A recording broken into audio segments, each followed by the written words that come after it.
Итак, на сцену выходит участник под номером 17 Ярослав Буравченко. Возрастная категория 5-9 лет. Музыкальная композиция «Офицеры».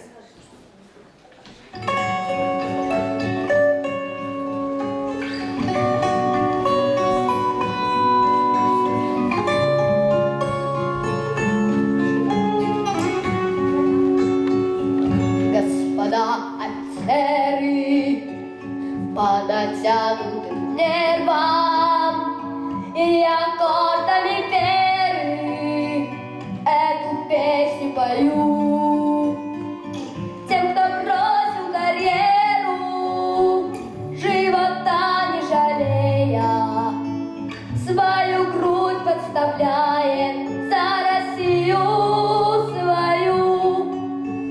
Тем, кто вышел в Афгане, свою честь не изгадив, кто карьеры не сделал от солдатских кровей.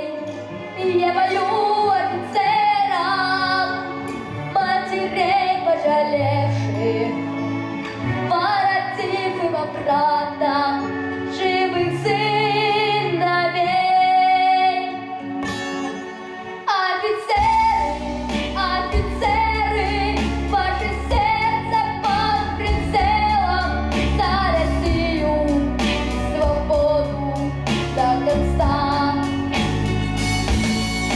Офицеры, россияне, пусть свобода вас сияет, заставляя в унисон звучать сердца. Господа офицеры, как сберечь вашу веру на разрытых могилах, ваши души кипят. Что ж вы правды заделали, не смогли уберечь их, и теперь они вечно глаза нам глядят.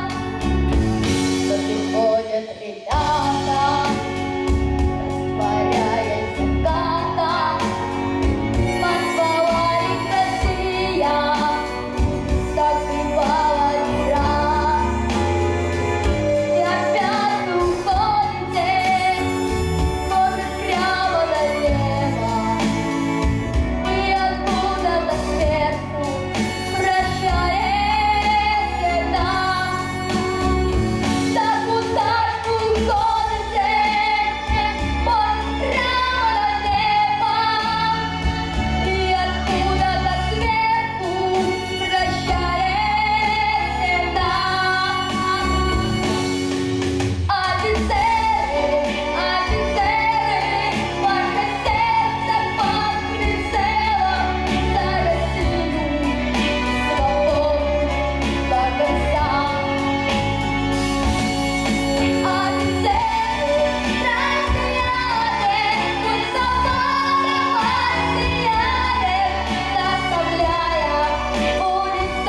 звучать сердца.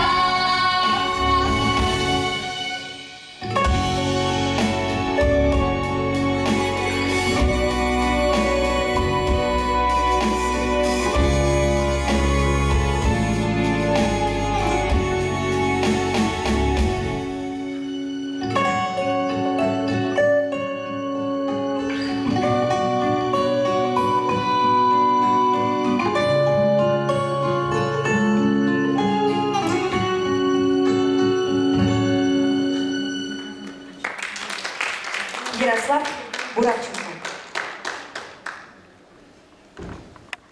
Лауреатом третьей степени конкурса становится Ярослав Буравченко. Город Новгород. Мы аплодисменты и поклон в адрес зрительного зала. Как умеет кланяться дебютанты и лауреаты конкурса «Северная Венеция». Браво! Под ваши бурные аплодисменты, под звук аплодисментов, оваций, я прошу вас спуститься в зрительный зал и продолжать аплодировать. продолжать аплодировать тем, кто сейчас будет появляться на сцене. Тем более, что на сцене будут прекрасные участники хореографического конкурса. Вообще, хореографический конкурс для меня был